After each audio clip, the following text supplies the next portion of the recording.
Electoral bond एक ऐसी व्यवस्था थी जो किसी राजनीतिक पार्टी को आप चंदा दे सकते थे। किसने दिया इसका पता नहीं लग पाएगा कि आप किसी पार्टी को 1 करोड़ का चंदा देना चाहते हैं। इलेक्टोरल बॉन्ड आपको खरीदना पड़ेगा 1 करोड़ का। समझिएगा, इलेक्टोरल बॉन्ड केवल और केवल एसबीआई बैंक बेच सकती है। इलेक्टोरल बॉन्ड में एक वही खराबी थी, जो जमा कर देगा उसका हो जाएगा। वो हार्ड कैश था एक तरह का। अब सरकार करी थी कि इससे हम इसलिए लाए हैं कि किसी को पता न चल सके कौन किसका चंदा देता है। इससे राजनीतिक पार्टियों को करप्शन करने की जरूरत नहीं, वो चंदे के पैसे से अपना काम चला लेगी। लेकिन इसमें सुप्रीम कोर्ट ने पकड़ लिया, कहा कि ये भैया ये इलेक्टोरल बॉन्ड कौन दिया है? एसबीआई दिया है। तो सुप्रीम कोर्ट ने कहा कि तो गड़बड़ लग रहा है भाई, गड़बड़ लग रहा है। एसबीआई तुम सारा डेटा हमको दो। मार्च 2024 में एक बीफ बनाने वाली 200 करोड़ रुपया चंदा दी थी।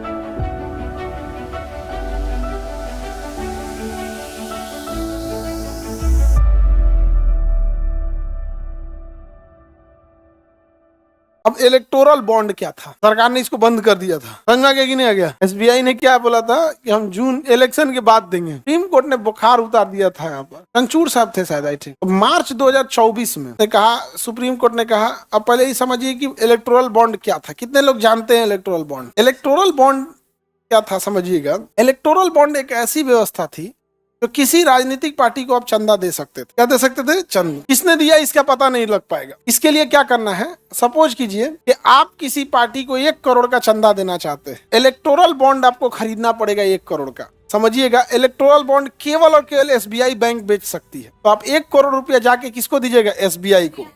तो एसबीआई आपसे पैन कार्ड, आधार कार्ड मांग लेगा और बदले में आपको दे देगा इलेक्टोरल बॉन्ड। कितने का? 1 करोड़। अब आप जिस पार्टी को दीजिएगा उस पार्टी का 1 करोड़ हो गया। जिस भी पार्टी को आप दे दीजिएगा वो 1 करोड़ किसका हो जाएगा? 1 करोड़। समझ गया? अब उस पार्टी को पता नहीं चलेगा किसने दिया। सपोज कीजिए कि हमने इलेक्टोरल बॉन्ड गया, 1 करोड़ रुपया दिए, हम अपना पैन आधार दे दिए एसबीआई को, बदले में हमने उसको 1 करोड़ रुपया दिया, अपने अकाउंट से उसको पैसा देंगे। मेरा सारा डेटा चला गया एसबीआई के पास, बदले में एसबीआई ने इलेक्टोरल बॉन्ड दे दिया 1 करोड़ का, और हम अपने एम्प्लॉय को दिए कि ले जाओ ये कफन छाप पार्टी में दे दो। अब वो क्या किया, कफन छाप को ना देकर अजगर छाप को दे दिया। किसको दे दिया? अजगर छाप। तो पैसा अजगर छाप का हो गया। इलेक्टोरल बॉन्ड में एक वही खराबी थी, जो जमा कर देगा उसका हो जाएगा। वो हार्ड कैश था एक तरह का, जैसे नोट जिसको मिल गया उसका हो गया। लेकिन चेक जिसको मिल गया उसका कैसे होगा? फिर अब ये बैंक डिसाइड करेगा, क्लियरेंस में जाएगा। लेकिन कैश सड़क पे गिर के आपका हो गया। उसी तरह इलेक्टोरल बॉन्ड था, उसी का हो जाएगा। अब सरकार करी थी कि इससे हम इसलिए लाए हैं कि किसी को पता ना चल सके कौन किसका चंदा देता है। हालांकि एक नजर में तो आपको अच्छा लगेगा कि किसने दे दिया, कोई स्टाफ से पहुंचा दे, कोई कैसे पे पहुंचा दे, आपको चंदा मिल गया। इससे राजनीतिक पार्टियों को करप्शन करने की जरूरत नहीं, वो चंदे के पैसे से अपना काम चला लेगी। लेकिन इसमें सुप्रीम कोर्ट ने पकड़ लिया, कहा कि ये भैया ये इलेक्टोरल बॉन्ड कौन दिया है? एसबीआई दिया। एसबीआई किसके अंडर में है? अब सरकार चाहे तो एसबीआई से तो डाटा ले लेगी आराम से, क्योंकि कोई एसबीआई ऑटोनोमस बॉडी तो है नहीं। एससी की तरह ऑटोनोमस बॉडी थोड़ी है कि अब सरकार की बात हम नहीं मानेंगे। वहाँ मैंडेटरी है मानना, वहाँ क्या है? बात मानना मैंडेटरी है। सुप्रीम कोर्ट ने कहा कि आप जो कहते हैं कि इसमें नाम पता नहीं चल पाएगा, ये तो एसबीआई को सब पता है। और एसबीआई जब उसको रिडीम करा, जब उसको भजाने आइएगा तो इलेक्टोरल बैंक पंजाब बैंक में भजा लीजिएगा, फिर आइएगा कहाँ पे? तो जब आप उस 1 करोड़ को भजाने जाइएगा तो एसबीआई पूछेगा किस अकाउंट में डाल दें, तो राजनीतिक पार्टी अपना अकाउंट देंगे। सुप्रीम कोर्ट ने कहा इसने इलेक्टोरल बॉन्ड बनवाया था, वो अपना आधार पैन दिया है, इसका डेटा हो गया अब एसबीआई के पास। और कौन राजनीतिक पार्टी उस इलेक्टोरल बॉन्ड को कैश कराने आई है वो भी अपना अकाउंट दे देगा। तो एसबीआई को तो सब पता चल गया कि कौन बनवाया है और किसको दिया है। तो सुप्रीम कोर्ट ने कहा कि तो गड़बड़ लग रहा है भाई, गड़बड़ लग रहा है। एसबीआई तुम सारा डेटा हमको दो, एसबीआई तुम हमको सारा डेटा दो कि कितने लोगों ने इलेक्टोरल बॉन्ड बनवाया है और किस पार्टी ने उसे भजाया है, उसका पूरा डेटा दो। एसबीआई कहा कि हमारे अहमदाबाद की कलकत्ता ब्रांच में इसे रखा हुआ है, तो जोड़ने में हमको 6 महीना लगेगा। मार्च में हुआ था ये मैटर, मार्च 2024। एसबीआई ने कहा हम जून तक दे पाएंगे।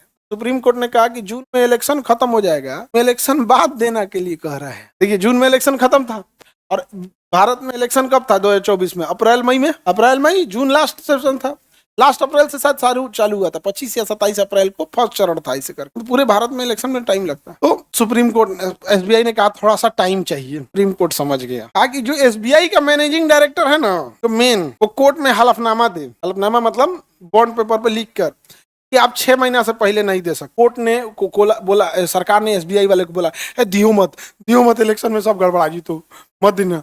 या कोर्ट में पलट गया कहा गया साहब सरकार नौकरी आप ले जाएंगे कि नहीं ले जाएंगे, सुप्रीम कोर्ट वाला मेरा नौकरी खा जाएगा मेरा।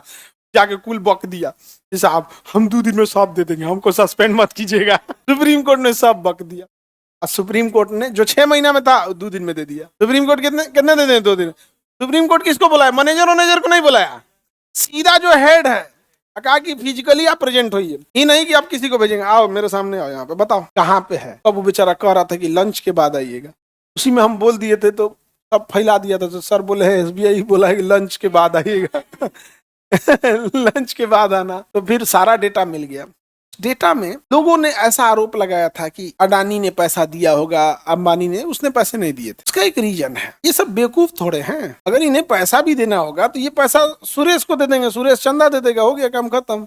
अडानी अपन चेक काटेगा, कभी नहीं काटेगा। तो इतना तो बेवकूफ है नहीं, तो विपक्ष को कम से कम इतना तो बुद्धि रखना पड़ेगा कि भाई कि आप आरोप जो लगा रहे हो सॉलिड होना चाहिए। बेवकूफ तो है नहीं सर, उसके बाद टॉप क्लास का फाइनेंस मैनेजर होंगे, टॉप क्लास का सीए होगा, उसके पास नहीं होगा। उसमें एक चीज बस खराब लगा, हम एक बीफ बनाने वाली 200 करोड़ रुपया चंदा दी थी। बीफ गाय भैंस का मीट काटने वाली, गाय भैंस के मीट को क्या बोलते हैं, बीफ। तो 200 करोड़ चंदा दिया होगा, वो कितना करोड़ कमाया होगा। अमूमन एक रिकॉर्ड होता है, एक कुल है, मतलब एक इंसान अपने कुल संपत्ति का 2% से ज्यादा चंदा नहीं देता। आज ही आप ही को कह दिया जाएगा काम करो चंदा दो, तो 100 रुपया निकालोगे, 200 रुपया निकालोगे। अगर कोई 200 करोड़ रुपया चंदा दिया है तो कम से कम वो 1000 करोड़ का आदमी होगा, और 1000 करोड़ उसको प्रॉफिट हुआ होगा तो कितनी लाख गाय भैंस काटा होगा। और ये गाय भैंस फैक्ट्री के अंदर कट रही है जो आपको नहीं दिखती। 4 को जो काटता है सड़किया पे, इतना देर में 2 को काटेगा ना, फैक्ट्रिया में उतना में 2000 काट देगा। 4 दीवारी के अंदर है, बाहर 2 गार्ड खड़ा है, बाहर जाए मार देगा, आप कूद जाइएगा। तो 200 करोड़ चंदा दे सकता है, उसकी औकात समझ रहे हैं कितना होगा। यहाँ कोई 2 फॉर्च्यूनर खरीद लेता तो ऐंठ के चलता है। गाँव में कोई EMI पे बोलेरो निकाल लेता है तो ढेर बोलिएगा तो कहता चढ़ा दे तो कुछ ना कर तो ऐंठ के बोलता है, जबकि EMI पे बोलेरो है किस्त बाकी है अभी। ये गड़बड़ था सर। सुप्रीम कोर्ट के जज साहब के पास खुदे पैसा मिला है, और देखो सुप्रीम कोर्ट के जिन जज साहब के पास पैसा मिला है, जला हुआ नोट, ना उन्हें सस्पेंड किया गया है, ना उन पे FIR हुआ है, उन्हें इलाहाबाद ट्रांसफर किया। और वो जज साहब भी बोले हैं कि हम इस्तीफा नहीं देंगे। क्या ही बोले, हम पैसा उनका नहीं है, बस चला उनके घर में है, पैसा उनका नहीं है। पढ़े लिखे हो, समझदार हो। आप सपोज करो कि आप कोई दरोगा की नौकरी पे हो और हमने तुमको पैसा दिया कि मेरा पैसा अपने घरे रख लो, हमारे घर आग लगा, तुम पकड़ा गए, हम कहेंगे नैतिकता के नाम पे इस्तीफा दे दो, तुम दोगे? और नैतिकता कौन चीज, तो सौर जी का था, समझ रहे हो? नहीं समझे? हम तो बोलना ही छोड़ दिए। क्या ही बोलेंगे आप, हम बोलना ही छोड़ दिए। उसका बेचारे का पैसा नहीं है, उसके यहाँ जला है, रखा कोई और था।